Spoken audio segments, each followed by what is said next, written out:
Hey, hello guys, it's How to Tech Simplified, and in this easy tutorial I will be showing you how to actually earn a lot of gems in Duolingo. Now it's a very easy process, just make sure to follow along till the very end.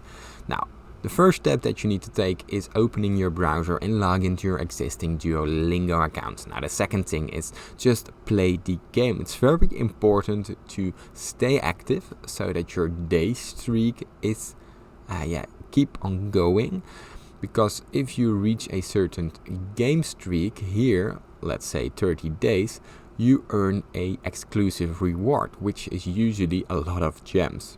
How to actually get more gems is by doing the daily quests. Now, as you can see here, you earn 10 experience points.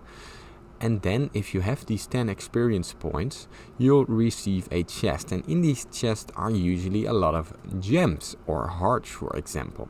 Now, from there, you can actually go down to the shop and you can refill your hearts using these gems.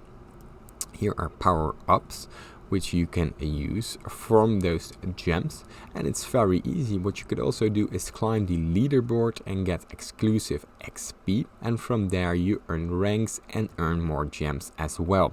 So the best method is to grind out the game and keeping playing and stay active. Now, if you still get any questions regarding this method, leave it in the comments down below and I'll try to do my very best to help you. Leave a like and subscribe, but most importantly, thank you for watching.